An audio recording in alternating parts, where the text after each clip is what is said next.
দেখো, সন্ধেবেলার খিদে মানেই যে রোজ ঝাল খেতে ইচ্ছা করবে তা কিন্তু নয়, মাঝে মাঝে কিন্তু একটু মিষ্টিও খেতে ইচ্ছা করে। তো চলো, আজ রয়েছে এপিসোড 4 তোমাদের জন্য। কি করেছি দেখে নাও।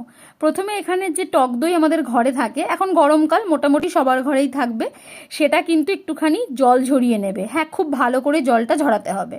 তারপরে একটি পাত্রে আমি নিয়ে নিয়েছি ওই দইটা, এটাকে খুব ভালো করে কিন্তু ফেটাবো, একদম একটা স্মুথ পেস্ট তৈরি করব। আর এদিকে আমার কাছে ছিল বেশ খানিকটা গুড়, তবে হ্যাঁ, গুড়টা একটু ঘন ছিল। তারপরে সেটাকে আমি একটু গরম জলের মধ্যে দিয়ে এইভাবে পাতলা করে নিয়েছি। তবে হ্যাঁ, একদম টেলটেলে করার দরকার নেই, মোটামুটি গাঢ়ত্ব থাকলেই হবে। এবারে এই যে দইটাকে ফেটিয়ে একটা স্মুথ পেস্ট হয়েছে, তার মধ্যে কিন্তু আমি ওই গুড়ের মিশ্রণটা ঢেলে দিয়েছি। এখানে যে যেরকম মিষ্টি ভালো খাও সেই হিসেবেই কিন্তু গুড়টা দেবে, মানে অতিরিক্তও দিতে পারো বা একটু কমও দিতে পারো।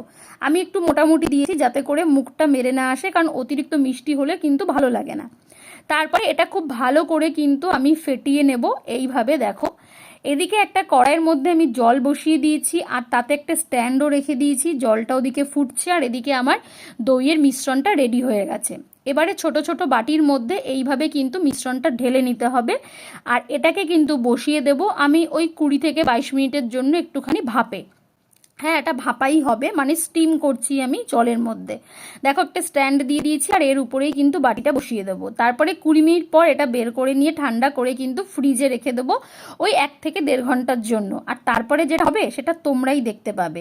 সত্যি বলতে এটা খেতে দারুণ লাগে। তবে আরেকটা জিনিস বলবো, একটু কম মিষ্টি দিয়েই করবে, তাহলে বেশি ভালো লাগবে খেতে। আর এটার টেক্সচারটা এত সুন্দর এসেছিল কি বলবো, মানে দোকানের যে কোনো আম দইকে কিন্তু এটা ফেল করিয়ে দেবে। তো চলো, আজকের রেসিপিটা কেমন লাগলো অবশ্যই জানিও, আর ভালো লাগলে অবশ্যই লাইক, কমেন্ট আর শেয়ার করো। টাটা।